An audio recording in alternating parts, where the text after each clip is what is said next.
হাসি থামাবি মিরাজের বাচ্চা, তুই কি করলি এটা? আর এইসব বাদ দে তো, তোর জন্য আমি একটা দারুণ অফার নিয়ে আসছি। আয় আমরা শক্তি পরীক্ষা খেলি।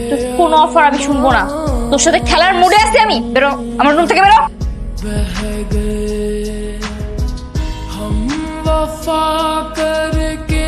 জিম করা বডির সাথে তুই আসিস লাগতে, তুই কখনো পারবি? তোর সাথে আমি আর খেলবো না, যা। তোর সামনে আরেকটা চ্যালেঞ্জ আছে, এবার তুই কনফার্ম জিতবি। এবার চ্যালেঞ্জটা হচ্ছে আমি পা তোর মাথার উপরে দিয়ে নিব, যদি আমি না নিতে পারি তাহলে তুই জিতে গেছিস। ঠিক আছে, নাও। তুই জিতে গেছিস, এই নে তোর 100 টাকা। মা বাবা দেখো তোমার মেয়ে আমার কোমর ভেঙে ফেলেছে।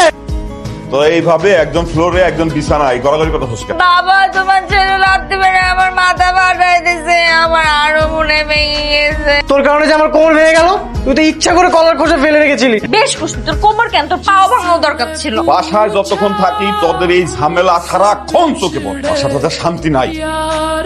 মুনিয়া ঘরটা ঝাড়ু দে। আমার মাথা অনেক ব্যথা পাইছি, মাথাটা ফেটে গেছে। তোমার ছেলেকে বলো না। মা ওর যে মাথা ফেটে গেছে, একটু দেখাইতে বলো তো। কি রে দেখা, তোর যে কোমর ভাঙছে তুই দেখা। এক্সরে করলে না দেখা যাবে 4-5টা হাড্ডি ভেঙে গেছে। তুই টাকাটা নিয়ে দোকানে যা, আমার জন্য শ্যাম্পু নিয়ে আয়। মিরাজ ফ্রিতে কোনো কাজ করে না। আমি কাউরে ফ্রিতে কাজ করাই না। যা শ্যাম্পু কিনে নিয়ে আয়, তারপর যা টাকা থাকে খেয়ে আসিস। ধর। কি রে, আমার শ্যাম্পু কই? তুই না টাকা দিয়ে বলেছিস কিছু খেয়ে নিস, এত কিছু কেনার পরে কি আর টাকা বাকি থাকে? সব টাকা আমি শেষ করে ফেলেছি। মিরাজের বাচ্চা, মনটা চাইতেছে তোর থাপ্পড় দিয়ে তো সবগুলা দাদা আমি ফেলে দেই। তুই আর শ্যাম্পু না এনে পুরো দোকান ধরে তুলে নিয়ে আসছিস, জীবনে কিছু খাস নাই। তুই খেতে না বললে তো আমি খেতাম না, তুই আমাকে বলেছিস এই জন্যই তুই সব কিছু এনেছি। যা আমার চোখের সামনে থেকে। ব্যথা পাওনি তো? কোথাও লাগেনি তো জান? আপনি কি চোখে দেখেন না? রাস্তায় বাইক নিয়ে বেরোলে আর হুঁশ থাকে না, একটু হলে তো মেরে ফেলতে। তুমি মুনিয়ার ভাই মিরাজ না? না না না বা, আমি তো কারো ভাই না, আমার কোনো বোন নেই। আপনি ছবি তুলছেন কেন? ও অনেক ভয় পেয়েছে, ওকে নিয়ে রাস্তা সাইডে দাঁড়াও। শিট, উনি তো ছবি তুলে নিয়ে গেল। তোমার সাথে ও খারাপ ব্যবহার করে নাই তো?